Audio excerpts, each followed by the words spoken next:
qonağımız Rafət Əliyevdir, aktyor, səyahətsevər, hansı ki 3 il İstanbulda yaşayıb, öz işi ilə bağlı, yaradıcılıqla bağlı müəyyən təcrübəsi var. Təkcə İstanbul yox, Türkiyənin digər şəhərlərində də olub və mən düşünürəm ki, bugün həm İstanbulu, həm də digər şəhərləri maraqlı şəkildə kəşf edə bilərik. Həmişə bu söz deyirəm, bir həftəlik 10 günlük gedəsən, gəzəsən, bu oranı tanımağa, düzdür, qardaş ölkədir, amma dərindən tanımağa imkan vermir. Bir də var, 3 il orada yaşayasan, qonşular görəsən, dostlar tanıyasan, iş mühitini müzakirə etmək daha rahatdır deyə fikirləşirəm. Rafət, sabahın xeyir olsun. Sabahınız xeyir Rəhman, çox sağ olun dəvət üçün. Buyur, xoşdur. Deməli, Rafət 3 il bundan qabaq incəsənət, yaradıcılıq, aktyor sahəsi ilə bağlı orada müəyyən işlərlə məşğul olmaq üçün Türkiyəyə üz tutmuşdu. Amma 3 ildən sonra gəldi. Nə baş verdi? Valla onu deyim ki, birinci İstanbul möhtəşəm bir yerdir. Yəni hər insanın arzuladığı bir yerdir. Getməmişdən qabaq belə çox böyük istəklə, çox böyük xəyallarla gelsən, ən azından mən öz adıma danışa bilərəm və bilirəm ki, çoxdur belə insanlar. Gedirsən, ilk belə çox vurulursan ora, həqiqətən aşiq olursan, belə vahiməli bir yerdir, yaxşı mənada. Bir müddətdən sonra belə hər şey belə rayına oturandan sonra, hər şey belə orada yaşamağa başlayandan sonra, turist olmaqdan çıxandan sonra, orada sakin olmaqdan sonra o gerçək reallıqları görürsən ki, yox, bura Bakı qədər rahat yer deyil yaşamaq. Bir o qədər də belə səni rahat hərəkətləyə biləcəyin bir yer deyil. Ən azından onu deyim ki, mən ilk günlərdə yaşadığım təcrübələrdən biri bu idi ki, geldin orada mesela yol soruşurdun, təzə getmişsən, yol soruşursan hardasa. Dedilər ki, abi şuradan git 5 dakika mesela. Gedirdin 5 dəqiqə olur, 25 dəqiqə, yerirdin yarım saat, 45-ci dəqiqədə abini yada salırdın ki, biz 5 dəqiqə idi bu yolda abi. Bitmir, yol bitmir. Amma məsələ bilirsiniz nədir? İstanbul Türkiyənin 64-cü ən böyük şəhəridir. Yəni 81 şəhər arasında 64-cü. Biz deyirik ki, bu qədər böyük, bu qədər vahiməli. Nüfus olaraq düzdür, 20 milyona yaxın adam yaşayır. Amma insan gözünə o qədər böyük görünür ki, də belə davamlı belə gözün yuxarıdadır, gözün uzaqdadır, belə ucu-bucağı görünməyən bir yerdir, amma 64-cüdür böyüklüyünə görə. Bu çox məni yəni ilk təəccübləndirmiş ki, 60, yəni 81 şəhərində 64. Birinci yer hansı şəhərdir?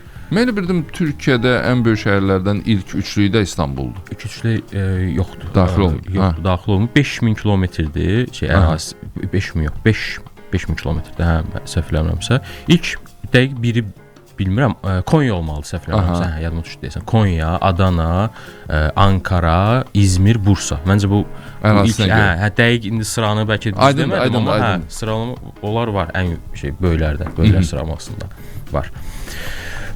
İstanbula getdik. İstanbula mən yəni xəyalımdan ötürü getmişdim ki, aktyorluq xəyalımı yerinə yetirəcəm, gerçəkləşdirəcəm. Və də orada paralel olaraq təhsil alırdım, magistratura təhsili alırdım, jurnalistika təhsili.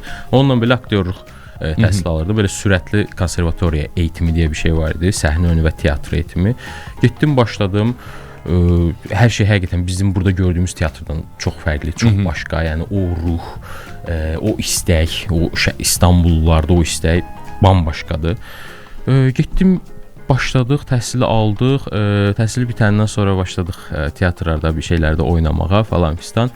Yenə deyirəm, başda bu çox cəlb edici idi. Başda hər şey çox yaxşı idi, çox yaxşı gedirdi. Amma bir yerdən sonra o reallığa düşəndən sonra nəzərə alaq ki, mən 2021 idi gedəndə. 2021-də hələ ki iqtisadiyyat pis deyildi Türkiyədə. İndiki kimi deyildi. İndiki kimi deyildi ən azından deyim. Bir müddətdən sonra artıq iqtisadiyyat da biraz çöküşə keçəndən sonra bir də yəni ora yabancı biri üçün nə olursa olsun qardaş ölkədir. Mən uşaqlıqdan beri sevgim çox böyükdür. Hər şey eyni dildə danışırıq, hər şey falan. Amma yabancısan. Yəni şeyində şəxsiyyət vəsiqəndə sən yabancı deyə göstərilirsən. Sən yerli deyilsən. Nə olur olsun, bunun da öz çətinliyi var. Sonra insanlarla ünsiyyət, yəni bizdəki kimi belə dostlaşdıq, hə, sən mənim canımsan, bratımsan, qardaşımsan, getdik, yol yeridik. Belə bir şey yoxdur, hamı öz ayağından asılır, belə deyim. Çünki yenə çox böyük şəhərdir, 20 milyon insan yaşayır və 1 milyonda aktyor olmaq istəyən insan var. Yəni o qədər tələb çoxdur, dəhşət çoxdur, həddən artıq çoxdur və hamı serial çəkilmək istəyir. Yəni heç kim teatrda olmaq istəyir. Mən teatrda oynayırdım, yəni görürdüm də bizim dostlarımızla, mən özümdə düz səhnə önündə biz gedək Show TV-də diziyə çəkilək və ən böyük istək budur. Çünki şey orada, tanınırlıq da oradaydı, pul da oradaydı. Hər şey oradaydı. Bu bunlar teatrı yəni əslində yaxşı keçdi o period. Yəni təhsil periodu da yaxşı keçdi. Yəni mən getmək istəyən də varsa bunu tövsiyə edirəm. Yəni eğitim üçün, təhsil üçün tövsiyə edirəm. Həqiqətən oyunçuluq təhsili üçün, özünün inkişaf üçün birmənalı şəkildə tövsiyə edirəm. Amma bütün bu yolları keçəndən sonra sən mütləq şəkildə orada insanlar tanımalısan. Mütləq şəkildə insanlarla əlaqə qurmalısan, bəli. Yəni hansı işi ki görmək istəyirsən, məsələn, harda olmaq istəyirsənsə, fərqi yoxdur. Bu xəstəxanada da işləmək istəyə bilərsən. Oradan insanlar ətrafına mütləq ki yığmalısan. Bu şey demək deyil, səni yəni o adamlar aparacaq bir yerə falan, ona görə yox. Orada ünsiyyətin önəmi çox böyükdür. Bəlkə bu dünyada da belədir, amma mən məsələn bizdə o qədər də təsirli deyil. Amma orada məsələn ünsiyyət, insanlarla dialoq, insanlara toxuna bilmək, onlara keçmək, sənin sözün ürəyinə yatdısa kim olursa olsun, hər hansı bir rejissor da ola bilər, bir prodüser də ola bilər, vəzifədə olan biri də ola bilər, yəni səni oraya gətirə biləcək bir adam. Onunla dialoqun yaxşı alındısa, yolun açıqdır. Sən getdin qabağa. İrəliləyə bilərsən, həqiqətən də. İrəliləyə bilərsən. Təbii ki, yəni bir potensialın bir şeyin olmalıdır. Bunlar öz yerində. Sənə nə mane oldu burada? Orada mən biraz bəlkə də yetişdirmə tərzində biz Azərbaycanlıyıq da bizə şey yetişdiriblər də bala onu demə, onu istəmə, istəkləri çox da dilə gətirmə, biraz gizlət, özünü çək, biraz belə arxaya dayan falan fistan. Bu yəqin ki mənə əngəllərdən biri o idi öz adıma. Yəni özümə həmişə bu məsələdə tənqid edirəm. Düzü gələndən sonra daha biraz ola bilər ki açılışdı, amma ilk gedəndə belə deyildi də. Yenə deyirəm, yəni biz elə mühitdə, elə şəraitdə böyüdülmüşük ki, yəni istəkləri çox da dilə gətirmə. Müəyyən komplekslər var. Çox kompleksimiz var. Həddən artıq. Yəni kompleks məsələsi ayrıca bir məsələdir. Yəni bu müqayisə eləyə bilərik. Yəni Türkiyədəki insanlar, Azərbaycandakı insanlar, yəni qardaş xalq olsaq da bu məsələdə aşırı fərq var bizim aramızda. Əslində ortaq dil, ortaq din, ortaq mədəniyyət, nə bilim, ortaq şeylərimiz çoxdur da belə baxanda. Bəs bunu həmişə deyiblər. Məsələn, get əlinə bir mikrofon götür, düş şəhərin canına, kimdənsə müsahibə, çox rahat formada fikirlərini ifadə edəcək. Amma biz azca futbolçuların müsahibəsinə baxanda qələbə qazanır, müsahibə verir, uduzanda da belə müsahibə verir. Onun bu səmimiyyətini və kompleksizliyini hiss edirsən. Amma bizdə biraz vəziyyət başqadır. Ay istəmirəm, bəlkə filan şey filan cür deyim. Düşünərək uzun müddətli düşüncələrdən sonra qərar verir ki, ya danışım ya danışmayım. Nədir? Doğrudan bunu necə izah edə bilərik? Nədir aramızda bu qədər böyük fərqin, uçurumun olması? Biz bəlkə təhsildədir məsələ. Ya hər şey təhsildədir, hər şeyin dayanağı. Mən bunu həyatım boyunca dilə gətirirəm. Hər şeyin dayanağı təhsildir, mütləq ki yaxşı deməyəcəm, keyfiyyətli deməyəcəm. Türkiyədə belə dəhşət keyfiyyətli təhsil vermir dünya ilə müqayisədə. Amma yetişdirilmə tərzidir məncə. Bu, yəni sırf kompleks məsələsi bizim yetişdirilməmizdir ki, aman orada səs-küy çıxartma, burada bir şey demə, bizə nə deyərlər, bizim haqqımızda nə düşünərlər, səninlə bağlı nə düşünərlər, nə bilim, məsələn, uşaqsan, orta məktəbdə oxuyursan deyək ki, biri əlində bir piçenya yeyir, yəni 3-də 4-də oxuyursan, sən də onun ürəyin istəyir, amma sənə öyrədiblər ki, heç kimdən heç nə istəmə. Amma ürəyin də çox istəyir, onu yemək istəyir. Yəni istəyə bilmirsən. Yəni ondan o piçenyanı balaca uşaq kimi belə ürəkli gedib istəyib, mən piçenya yemək istəyirəm deyə bilmirsən. Ona baxırsan, hətta gəlib səni təklif elə bilsə yox deyəcəksən. Təbii. İstəməyəcəksən ki, yox, mən birdən deyirlər bu tamahdır. Amma onlarda vəziyyət başqa cürdür. Onlarda vəziyyət başqa cürdür. Çox sərbəstdilər. Yəni yenə deyirəm, Türkiyədir bura. Yəni Norveçdən danışmırıq da biz. Türkiyədir bura və çox sərbəstdilər uşaqlar. Mənim həmyaşıdlarım da orada olanlar, hətta məndən yaşlı balacalar idi. Gəlirdi məsələn orada mənim kurs yoldaşlarımdan biri, hətta bu xəstəxana müdiri idi. Özəl xəstəxanalardan birinin müdiri idi. Kifayət qədər vəzifəli, belə donanımlı bir insan idi. Amma gəlmişdi ki, müəyyən yaşa da gəlmişdi. Bu 40-a yaxın yaşı var idi. Gəlmişdi ki, mən teatrda özümü sınayacağam. Özümü burada göstərəcəm. Yenə deyirəm, yəni kifayət qədər vəzifəli sayılan şəxs bizdə gəlib teatrda özümü sınayacağam, özümü nələrsə eləyəcəm görmək məncə çox çətindir. Bir də bambaşqa tamaşaya baxmırlar onlar. Heç tamaşaya baxmırlar. Baxmırıq biz. Yəni teatrlarımızın vəziyyəti ortadadır. Yəni bu mənə düşməz burada bunları danışmaq, amma yəni tamaşaçı kontingentin özü də ortadadır. Mən yəni teatra gedəndə bəzən şey olur. Yəni görürəm ki, tık davamlı bir səs gəlir. Dedim ki, bir dəfə, iki dəfə mesajlaşır adam məsələn teatrda. Zəng gəlir adamın, məsələn belə rahat açır danışır. Səssizə qoymur, bir dənə zəng gəlir. Açıb danışanlar da var, onu görməmişəm, o yəni ümumiyyətlə bir absurddur. Yəni orada təbii ki, bu məsələ də fərqlidir. Teatra yanaşma başqa cürdür. İstanbul bir neçə il bundan qabaq bu statistika var ki, İstanbul dünyada bir gündə canlı oyun, teatr oyunu çıxan ikinci ölkədir dünyada. Ya bir gün ərzində daha çox tamaşa göstərilir. Bəli, bir gün ərzində canlı fərqli yerlərdə tamaşa göstərilən ikinci ölkədə. Birinci də yəni Londondur, bu normal halda Shakespeare şəhəri, yəni bu bir olmalıdır. Amma iki də İstanbuldur. Bu da məsələn çox qeyri-adi bir şeydir. Camaat teatra gəlir. Camaat teatra gəlir. Bütün seanslar dolu olur. Əksərən dolu olur. Bir də belə bir şey var ki, dolmasa da incəsənət tələbələrinə pulsuz bilet paylayırlar. Ya da biz məsələn mən özəl bir yerdə eğitim kursunda təhsil alırdım. Orada da bizə məsələn qalırdısa bilet, oyuna bir neçə gün qalmış biletlər satılmışsa bizə gətirib onu ödənişsiz verirdilər və kifayət qədər yəni yaxşı yerlərdə qiyməti yüksək olan biletləri paylaya bilirdilər ki, həm zalda olsun, boş sala aktyor oynamasın. Aktyorun boş sala oynamağı ən üzücü şeydir də. Həm də ki, teatr tələbələri gəlsin orada bir bəhrələnsin, görsünlər, oyun görsünlər. Belə təşviqlər var idi. Yəni xalqı da təşviq edirdilər ki, camaat teatra gəlsin. Sonra bələdiyyələr də çox təşviq edirdi. Yəni pulsuz bələdiyyələr oyunlar təşkil edirdi. Camaat çox xalqa açıq idi, pulsuz idi, camaat girə bilirdi. Bunlar var idi və turnelər edirdilər, yəni gedirdilər. Başqa şəhərlərdə də bunu oynaya bilirdilər. Sonra nələr var? Hə, bir də onu deyim ki, yəni elə bilər ki, dinləyicilərimiz orada teatrdan çox pul qazanırlar, aktyorlar, ona görə belə teatr dolur, teatr oyunu çox çıxır. Xeyr.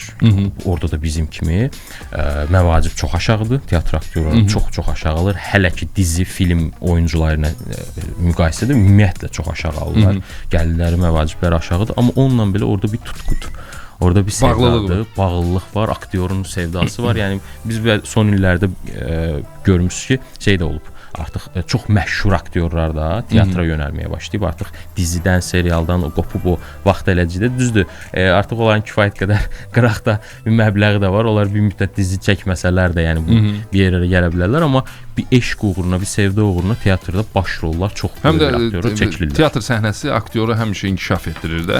İndi bu seriallar, filmlər falan bu da önəmlidir. Amma teatr səhnəsi üçün teatr səhnəsi yaradıcı insan üçün tam başqa bir meydan. Orada özünü bir aktyor kimi daha fərqli üslubda göstərə bilirsən. Yeri gəlmişkən bu seriallardan falan danışırıq. Təkcə Azərbaycanda deyil də, dünyanın əksər yerlərində türk serialları çox məşhurdur. Camaat oturur əməli başlı baxır.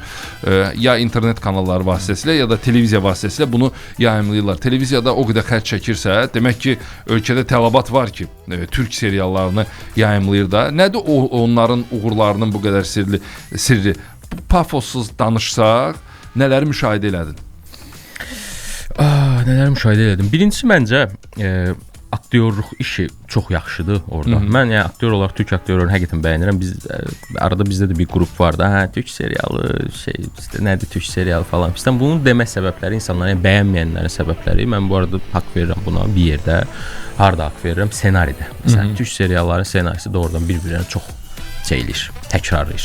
Yəni mən teatr təhsili almış biri olaraq da, yəni Cihangirdə, İstanbulda Cihangirdə təhsil almış, o ortamlarda olan biri olaraq da bizdə nə yalan deyim, bizdə serialları, o sferanı, o aktyorları çox da bəyənmirdilər. Yəni çünki teatr aktyorları orada özüm daim belə daha üstün, daha yuxarıda gördüm. Mən buna yəni başa düşürdüm bunun səbəblərini. Bunlar əməkçidirlər, bunlar əziyyət çəkiblər, çox uzun illər təhsil alıblar falan, yəni o teatr səhnəsinin tozunu alıblar, amma kamera önündə aktyorluğunda özünün çox böyük çətinlikləri var. Yəni teatrdan fərqli olaraq mən də öz adıma səhnədə özümü daha rahat hiss edirdim. Yəni izləyici önündə, canlı izləyici belə olsa orada özümü daha rahat hiss edirdim. Amma kamera özünün çətinlikləri var. Bu da texniki tərəfləri var kameranın ki, yəni işığı, uzaqlığı, yaxınlığı bunların hamısını sən ayarlamasın. Düzdür, sənin biriləri deyil, amma sən ayarlamasın. Hələ ki təzəsənsə. Mən burada sualınıza cavab onu deyə bilərəm ki, aktyor işi. Çünki ssenarilər yenə deyirəm. Yəni məsələn, xaricdən götürmə ssenarilər var. Türklərin məşhur serialları, məsələn, Ezel serialı, Medcezir serialı, sonra bir ufaq tefək cinayətlər deyə məsələn bir serial var, indi ağlıma gələnlərdən. Bunlar məsələn xaricdən götürmə, kopya seriallardır. Hansısa olub, bunu götürüblər, dəyişdiriblər, adaptasiya edib sunublar. Məsələn, bunlar ən uğurlu seriallardan biridir. Amma özləri ssenari yazmağa gələndə klassik bir-birini təkrarlayan, nə bilim, ya yalıda həyatdır. Yəni baxan deyər ki, İstanbulda hamı yalıda yaşayır da. Yəni o qədər insan yalıda yaşaya bilməz. Ya yalıda yaşayır, ya yəni çox zəngindir, ya nə bilim o tipik zəngin oğlan, fakir qız hekayələri filan. Amma reytinq verən odur da, mən bilən, ona görə ora yönəlirlər. Bəli, reytinq verən odur, amma keyfiyyət niyə görə var? Yəni sizin sualınız keyfiyyət niyə görə var? Mən deyirdim ki, aktyor işi. Yəni, həqiqətən çox güclü aktyorlar var. Yəni biz bəlkə Türkiyədə belə Hollywoodla müqayisədə şey eləyə bilərik ki, da Hollywood hara Türkiyə falan filan, amma həqiqətən sırf aktyor işinə baxanda mən teatr oyunlarına davamlı gedən biri olaraq deyirəm ki, yəni orada heç məşhur olmayan, tanınmayan da elə aktyorluq performansları var ki, mən həqiqətən belə heyranlıqla izlədim ki, adam Muharrem Özcan deyə bir adam var, heç kim tanımır, sadəcə teatrda oynayır adam. Mən də belə şəxsi tanışlığım yoxdur, orada səhnədə görmüşdüm. Məsələn, şou eləyir, məsələn, adam 2 saat şou göstərir, performans göstərir. Bu da yəqin ki, təhsildir də, yəni aktyorluq təhsili. Yəni ola bilməz də, onlara istedad yüklənib, bizə yüklənməyib. Yox, bizdə istedadsızlar məsələsindən çox güman ki, razılaşmayacağıq. Bizdə də kifayət qədər istedadlı, çox istedadlı aktyorlar, aktrisalar var, bu öz yerində. Amma onlar özlərini nə dərəcədə göstərə bilirlər, cəmaət onları nə dərəcədə tanıyır, bu başqa bir mövzudur. Bu sahənin bu sahəyə illərini vermiş adamla gərək oturub bu mövzunu danışasan. Deməli, orada aktyorluq sahəsi üzrə harda təhsil aldın?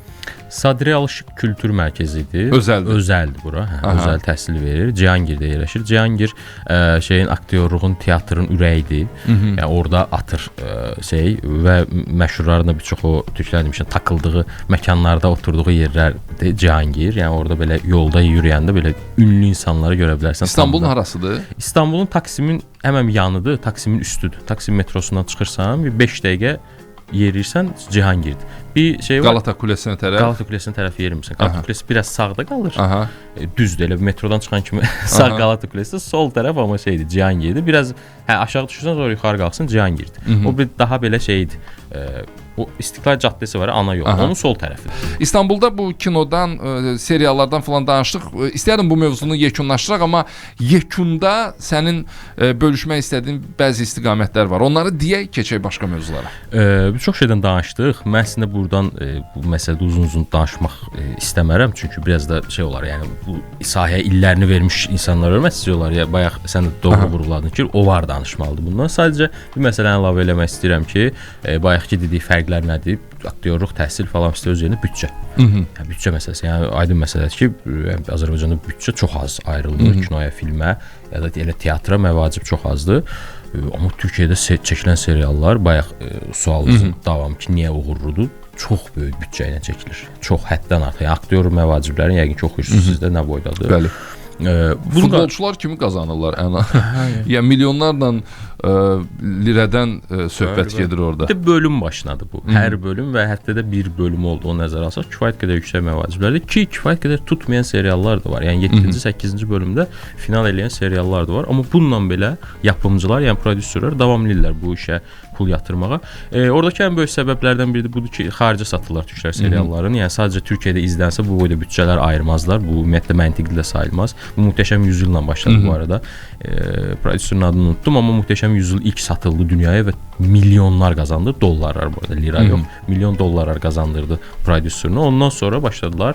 Türkiyə artıq türk serialı bugün Latin Amerika ölkələrində, Ərəb ölkələrində zaten. Yəni Latin Amerikada türk serialları o qədər böyük fanatizmlə izlənir ki, Qərbdə, Rusiyada, Avropada, İspaniyada, İtaliyada, yəni deyəriz ki, məsələn şərqdə izlənir. Yox, şeydə də, Avropanın göbəyində də türk serialları çox izlənir. Ən böyük sıçrayış türk seriallarının Möhtəşəm Yüzyılın xaricə satılmağı və ondan sonra digər serialların onun ardını gətirməyi ilə baş verdi. Yaxşı, bu kino, serial mövzusunu kənara qoysaq, İstanbulda nə dəyişib? Mən hardasa 3-4 il olar getmirəm. Amma çox sevirəm o şəhəri, sözün açığı. Ab-havası mənim üçün gözəldir, maraqlıdır. Hərdən belə vaxt olanda gəlib gəldiyim yer idi. Elə ki, burada Yevlaxa gəlib gəlir. O qədər belə rahat ifadə edirik. Doğrudan da qardaş ölkə olmağı əlavə bir üstünlükdür bizim üçün, amma İstanbulun da özünün bir sehri var. Yaşamaq çətindir orada. Artıq yəni bir mənalı artıq yaşamaq çətindir, çətinləşib. Təbii ki, səbəb bəli, iqtisadiyyat burada çox önəmlidir. Yəni gəlirlər, kirayələr, özəlliklə kirayələr çox bahadır. Gəlirlərin aşağı kirayənin çox olmağı falan fistan. Yaşam çox bahadır, amma bunun xaricindəki səbəblərdən biri nüfusdur. Yəni 20 milyon insanlıq bir şəhər deyil İstanbul. İstanbul daha azdır. Çox böyük. Əlbəttə, yəni İstanbulun nüfusu 4-5 milyon olmalıdır. 4-5 milyon insan yaşamalı Bakıda bu İstanbulda. qədər insan yaşayandan sonra İstanbulda da o qədər adam yaşamalıdır da. Təəssüf ki 20 milyon adam yaşayır və 20 milyonu qaldıra biləcək bir şəhər və infrastrukturu yoxdur. Özləri bilirlər bunu. Yəni özləri deyirlər bunu. Təbii ki, bu xalq arasında bizim öz aramızda danışdığımız söhbətlərdir və bu məlum məsələdir ki, 20 milyon insanı qaldırmır İstanbul. Amma İstanbul dünyanın ən rəngli yerlərindən biridir. Yəqin ki, ən multikultural ölkəsidir mənə görə. Niyə görə? Çünki İstanbulda bir küçənin başında siz namaz qılıb məsciddə, sonra 5 addım sonra fal baxdırıb, biraz sonra bir küçədə bir pişik oynadıb, 5 addım qabaqda da fanatik futbol azarkeşlərini görə bilərsən. Yəni bu qədər rəngli, hər şeyin olduğu bir şəhər dünyada çox çətindir. Yəni yolda gələndə fikirləşirdim ki, başqa hara ola bilər? Yəqin ki, şey ola bilər. Bu İspaniya, Mərakeş arasındakı o rənglilik çox ola bilər. Bir orada ola bilər qərblə şərqin vəhdəti kimi. Burada qərblə şərqin tam ayrıldığı yerdir, Avropa Asiyanın ayrıldığı yerdir. Mükəmməl rəngli yerdir və bu fərqliliklərdə, bayaq saydığım fərqliliklərdə yəqin ki, bu ahəngi yaradır. Oradakı insanları bir arada tutur, diri tutur. Şəhər hər daim diridir.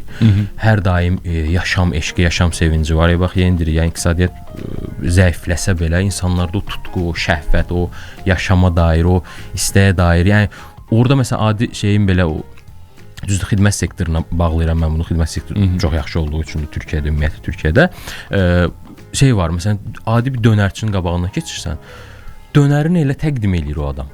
Kəsdiyi dönəri elə təqdim edir. Yəni çörəyin arasına toyuq əti qoyub pomidor xiyarından sunursan da, amma bunu elə göstərir və elə iştahla deyir ki, elə bilirsən ki, yəni o dönərdən o adam milyonlar qazanır. Yəni bizdə məsələn baxaq da bizdə onu heç kim o qədər qışqırmaz, heç kim o qədər dönərin ki, gəl mənlə dönər. Elə ifadələr işlədirlər ki, elə bəzəyirlər, düzürlər ki, bu da yəni çox niyə örnək verdim? Yəni aşağı məvacibli insanlardan biridir orada dönər kəsən.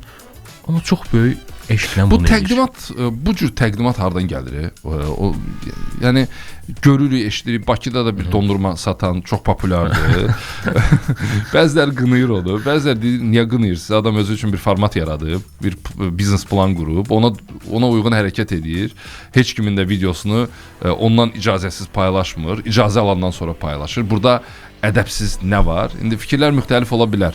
Amma bu cür bu gözəl təqdimat onlar hardan gəlib? Yəni necə oldu ki, bu cür təqdimata sahib çıxdılar onlar? Təqdimata yəqin turistdir, davamlı olaraq çox uzun müddətli Türkiyə şəhərlərini bu qədər turist qəbulləməyə yəqin ki, xalqı da, yerli xalqı da buna təşviq elədi və qazanc yeri hər şeydən qabaq gördülər burada da turizmdədir. Bu qədər axın insan gəlirsə, təkcə xarici turistlər demirəm, elə yerli turistlər də. Axın gəlirsə, deməli burada bir biznes var. Biznes çevirə bilərik, insanlar da necə cəlb eləyə bilərik dillə. Zənnimcə belədir. Yəni fərq burada turizmdədir. Bu qədər turistin gəlməyi, o turistləri cəlb eləmək üçün nəsə olmalı idi, işıqlı bir səs ya bir də işıq olmalı idi. Onu göstərirlər. Məncə burdadır.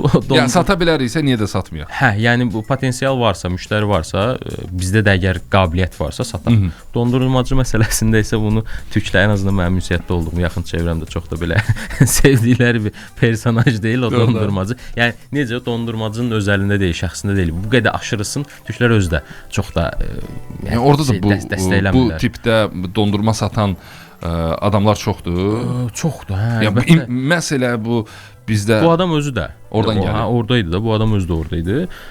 Bilmirəm hansı şəhərdə idi. Məsələn şey var, son vaxtlarda şey moda oldu. Mısırcı, qarğıdalı satan biri oldu Taksimdə. O da oynadırdı. O belə şeylə, baxışlarla, gök belə xarizmatik bir qaqaş idi. Baxışları ilə belə filansın, yəni qarğıdalı satır və bunun təqdimatı nə bilim, yəni bambaşqa yerlərə getdi. Turistlər gəldi, axın, nə bilim, Orta Asiya ölkələrindən cəmaət gəldi ki, bu kimli görəsən bu qarğıdalı satan qaqaş. Biraz dünya bura getdi əslində. Dünya biraz belə Instagrama, şova, sosial mediaya falan buralara çox getdi. Nəsə oralarda ürəyimdə oldu, o başqa məsələlərdir. Hər halda dövrün tələbləri var. Bəzi məqamlar var ki, ondan qaçmaq mümkün deyil. Hazırda bu turistik olaraq dəyişik məkanlar təklif edə bilirmi İstanbul? Bizim bildiyimiz ənənəvi yerlər var. Topkapı sarayıdır, Ayasofyadır, nə bilim müxtəlif ərazilər var ki, İstanbula gedən adam mütləq həmin yerlərə baş çəkməlidir. Fərqli bizim bilmədiyimiz yerlər bilirsən, İstanbulu belə kəşf eləmək üçün, nə bilim ora gedib gəzmək daha maraqlı olar. ürəyimin dolu olduğu başqa bir mövzu da budur. Yəni turist kimi gələn insanlar əlbəttə ki, yəni gəlib Topkapını gəzməlidir, Ayasofyanı. Bunlar mütləqdir. Yəni mən orada oranın sakin olmuşam deyə deməyəcəm ki, yox, ora getməyin, başqa yerə gedin. Onlar mütləqdir. Yəni bir kərə Topkapı düzdür, giriş ücrətləri indi əsasda turistlər üçün artıb. Amma mütləq ki gedirsə, yəni məvacib ayrı Topkapıya girin. Çünki orada yəni, bir tarix yatır, bir tarix var.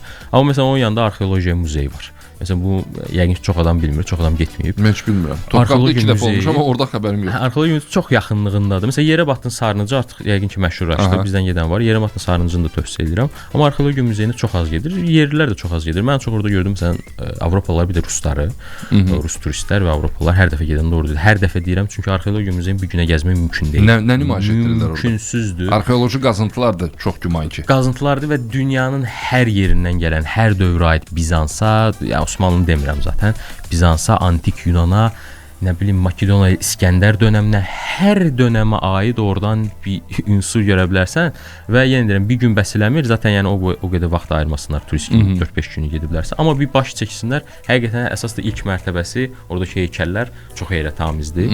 Rafət, deməli arxeologiya muzeyini dedin, Topkapı sarayının yanındakı. Mən də orada olmamışam. Güman edirəm çox populyar olmadığına görə bir çox Azərbaycanlı da orada olmayıb. Yazdıq bunu bir siyahımıza.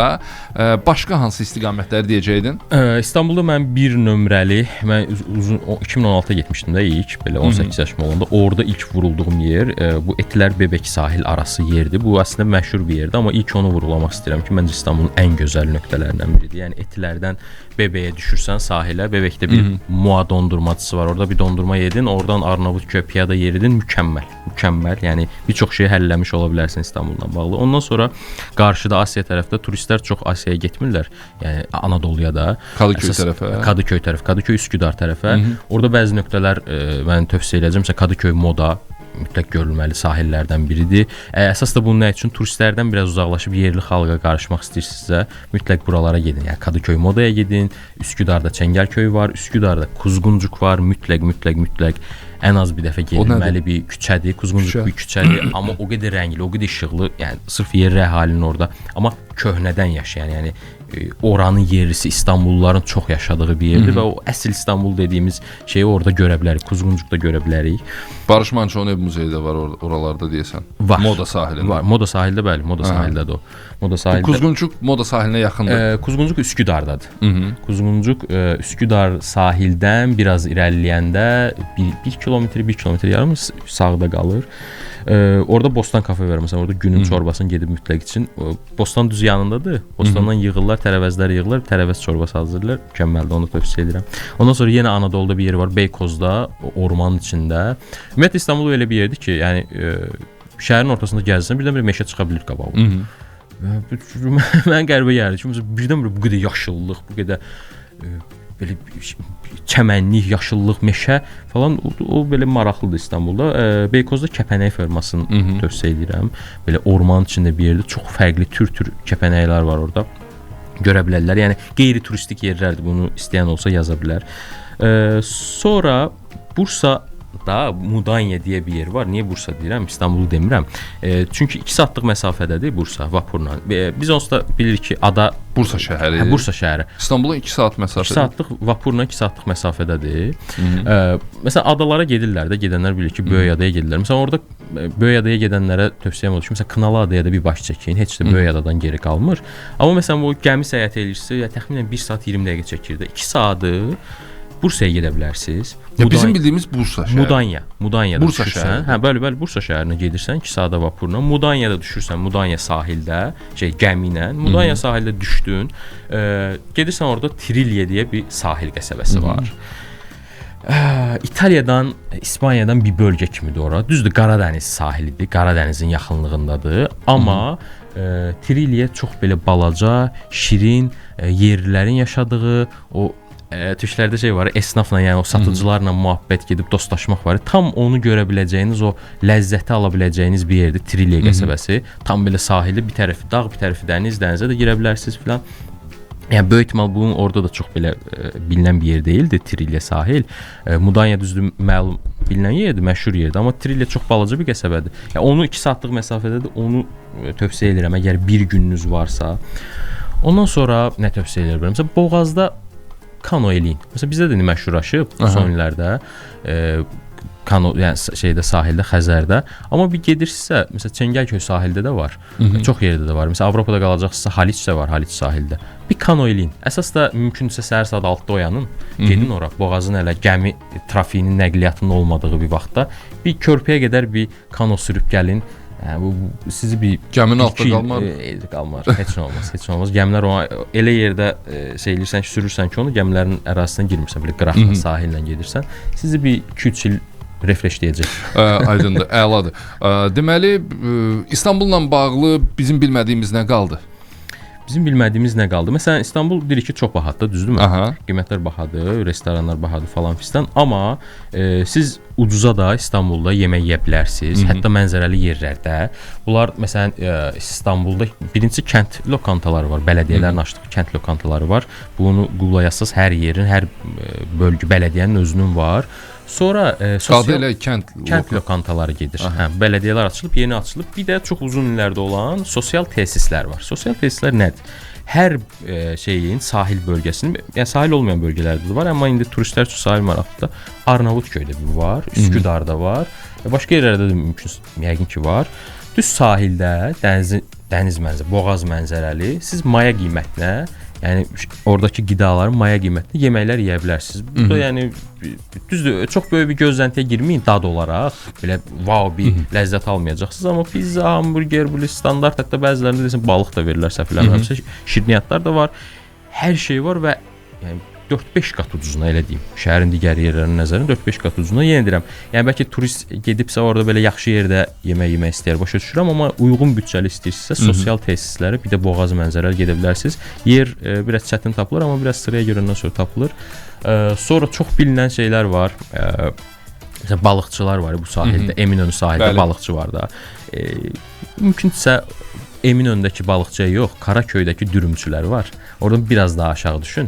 Biraz daha belə yerimə məsafəsində Karaköy dürümcüləri var, balıq dürümcüləri var. Balıq sevənlər varsa mütləq orada Hasan Usta var. Onun dürümünü mütləq ki yoxlasınlar. Nəinki Eminönündəki o çörək arasındakı balıq dürümü. Bunu tövsiyə edə bilərəm başqa.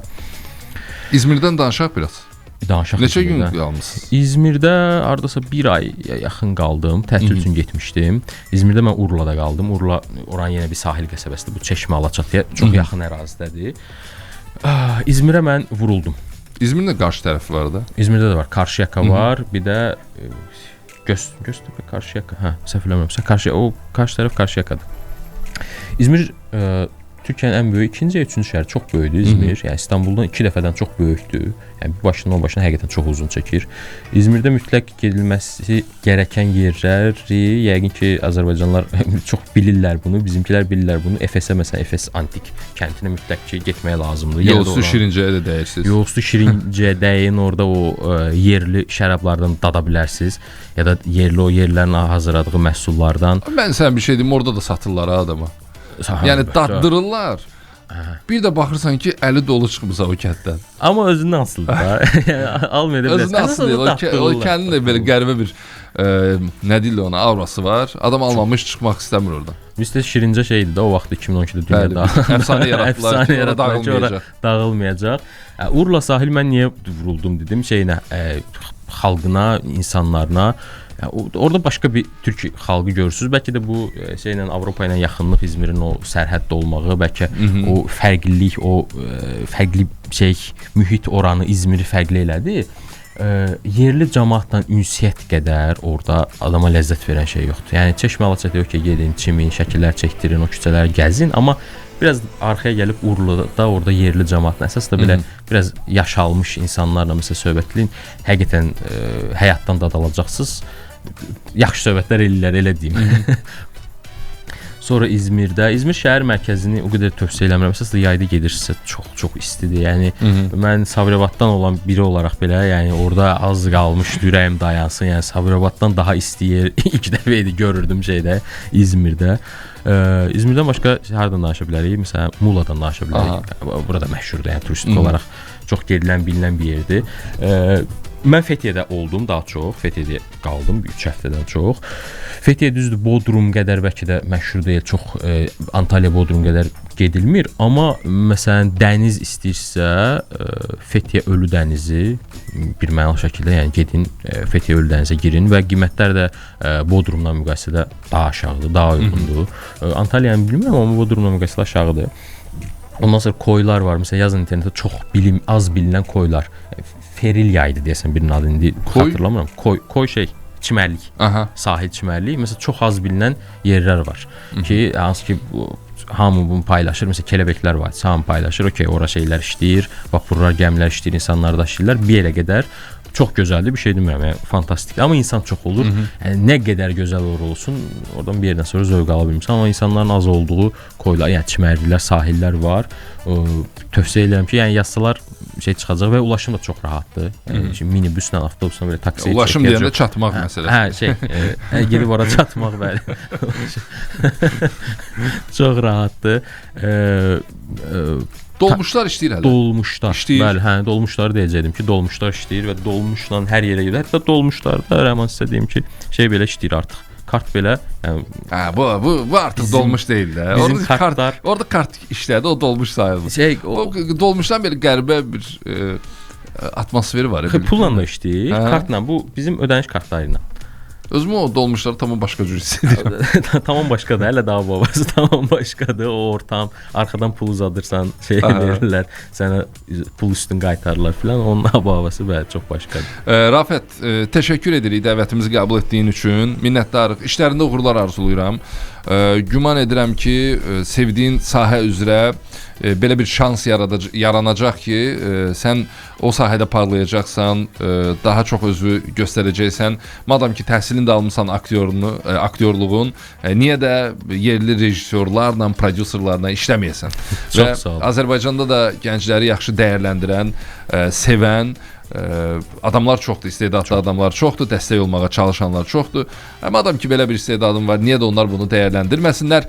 Rafət Əliyev studiyamızdaydı, aktyor, Türkiyədə təhsil alıb, səyahətsevər qonağımız, İstanbulu belə xırda-xırda, qarış-qarış bizə danışdı. Hətta bir çox yerlərin adını, baxmayaraq ki, 10 dəfə bəlkə də İstanbulda olmuşam. Mən birinci dəfə də eşidirdim. Rafətdən, Kuzgunçuq filan. Onları yazdım, bir yerə qeyd elədim. Əgər bizi yarımçıq dinlədisə problem yoxdur. Podcast proqramlarında, fərqli podkastlarda bizə eşidə bilərsiniz. YouTube-da Planet FM-in rəsmi kanalında bizi izləmə imkanınız da var. Proqramımıza bir daha təşəkkür. Mən təşəkkür edirəm. Çox sağ olun dəvət üçün. Təşəkkürlər. Minnətdarıq.